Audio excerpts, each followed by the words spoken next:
আর সেই মুহূর্তে গুরুত্বপূর্ণ খবর নিয়ে হিন্দু রাষ্ট্র হবে ভারতবর্ষ। ইতিমধ্যে তৈরি হয়েছে হিন্দু রাষ্ট্রের সংবিধানের খসড়া। নতুন দিল্লির পরিবর্তে বারাণসীতে হবে প্রস্তাবিত হিন্দু রাষ্ট্রের রাজধানী। হিন্দু রাষ্ট্রের ভোটাধিকার থাকবে না ইসলাম ও খ্রিস্টান ধর্মাবলম্বীদের। প্রস্তাবিত হিন্দু রাষ্ট্রের রূপরেখা নিয়ে রইল আমাদের এক প্রতিবেদন।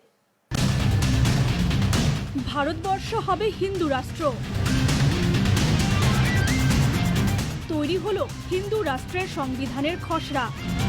2023 সালে পেশ করা হবে খসড়া সংবিধান।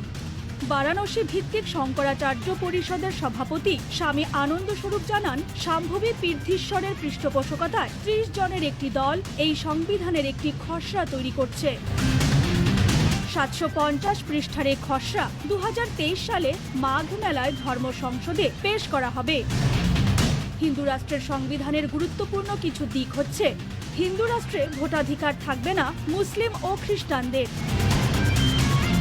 মুসলিম ও খ্রিস্টানরা ভোটাধিকার ছাড়া সব সুবিধা পাবেন। সরকারি চাকরির ক্ষেত্রেও থাকবে না কোনো প্রতিবন্ধকতা। मिडिल ईस्ट का जो मुसलमान है वो कन्वर्टेड हिंदू है, मतलब कल का जो कायर था वो आज का मुसलमान है। आप किसी मुसलमान से मिलो वो बोलेगा 3 पीढ़ी पहले हम हिंदू थे, हमारे बाबा फलाने थे। वैसी से पूछो, जितने भी बड़े मुस्लिम नेता आज जितने मौलाना घूम रहे हैं, उस सब की जो परंपरा है, उस सब की जो पीढ़ियां हैं, वो कौन है? वो हिंदू है। तो मैं इसलिए कहता हूं कि तुम घर वापसी कर लो, तब तुम तलवार के दम पे सलवार बदले। आज तो जो समय है वो तुम्हारे अनुकूल है और मैं दोनों हाथ फैला करके खड़ा हूं कि तुम वापस आओ। तुम्हारी मूल और तुम्हारा जड़ ये है। तो जब कोई मुसलमान रह ही नहीं जाएगा तो इस हिंदू राष्ट्र में मुसलमानों का स्थान क्या होगा? लेकिन फिर भी जो रह जाएंगे, जो इस्लामिक कंट्रीज में जो अधिकार प्राप्त हो रहा होगा हिंदुओं को, वही अधिकार इस हिंदू राष्ट्र में मुसलमानों को प्राप्त होगा। ईसाई राष्ट्र में जो अधिकार प्राप्त हो रहा होगा हिंदुओं को, वही ईसाइयों को इस राष्ट्र में अधिकार प्राप्त होगा। হিন্দু রাষ্ট্রে নতুন দিল্লির পরিবর্তে ভারতের রাজধানী হবে বারাণসী। কাশীতে স্থাপিত হবে ধর্ম সংসদ। ধর্ম সংসদে থাকবে 543 জন নির্বাচিত সদস্য।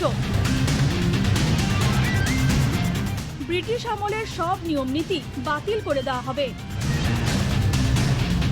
দেশের শাসন ব্যবস্থা পরিচালিত হবে বর্ণ পদ্ধতির ভিত্তিতে। 16 বছর পূর্ণ করা নাগরিকরা পাবেন ভোটদানের অধিকার। নির্বাচনে প্রতিদ্বন্দ্বিতা করার বয়স 25 বছর নির্ধারণ করা হয়েছে। বিচার ব্যবস্থায় ত্রেতা ও দাপর যুগের শাস্তি বিধান কার্যকর হবে।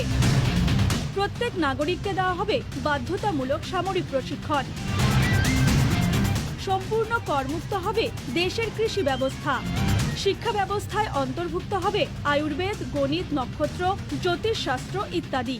हिंदू राष्ट्र में जो ऋषि कृषि की बात मैं कर रहा हूँ, जो ब्रह्म मुहूर्तम की बात कर रहा हूँ, जो अनुशासन की बात कर रहा हूँ, जो शिक्षा की बात कर रहा हूँ, वह पूरी तरह से प्राचीन शिक्षा पद्धति हो। सबके लिए गुरुकुल अनिवार्य होगा। हर भारत के नागरिक का बच्चा पहले ही प्राथमिक शिक्षा उसकी गुरुकुल में होगी, वहाँ वो प्रशिक्षित हो जाएगा। आप उसके बाद फिर व्यवसायिक स्कूलों में डाल सकते हैं। उसकी जिस तरह की रुचि होगी इस पे सरकार का पूरा नियंत्रण होगा। हिंदू राष्ट्र की जो सरकार होगी उसका नियंत्रण होगा कि बच्चे का विकास कैसा होगा। हर व्यक्ति को शिक्षा और हर व्यक्ति को रोजगार वैदिक रीति से दी जाएगी। হিন্দু রাষ্ট্রের সংবিধানের যে খসড়া তৈরি করা হয়েছে তাতে অখণ্ড ভারতের চিন্তা ভাবনা প্রতিফলিত হয়েছে। সংবিধানের খসড়ার কভার পেজে রয়েছে অখণ্ড ভারতের মানচিত্র। বাংলাদেশ, পাকিস্তান, আফগানিস্তান, শ্রীলঙ্কা ও মায়ানমারকে ভারতের অংশ হিসেবে দেখানো হয়েছে। এ ব্যাপারে আনন্দ স্বরূপ জানান, ভারত থেকে বিচ্ছিন্ন দেশগুলো একদিন ভারতে ফিরে আসবে। সেই বিষয়টি উপস্থাপন করা হয়েছে সংবিধানের কভার পেজে। হিন্দু রাষ্ট্রের এই খসড়া তৈরির বিশেষজ্ঞ দলটিতে রয়েছেন বারাণসী ভিত্তিক শঙ্করাচার্য পরিষদের সভাপতি স্বামী আনন্দ স্বরূপ, হিন্দু রাষ্ট্র নির্মাণ সমিতির প্রধান Kamaleshwar Upadhyay,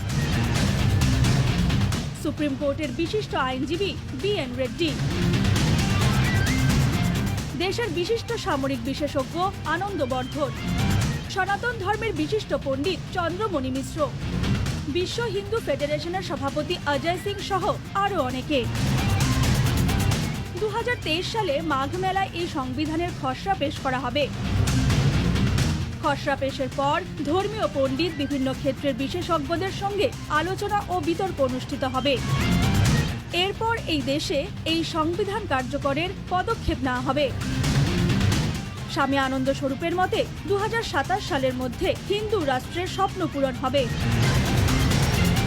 news desk report, the news plus.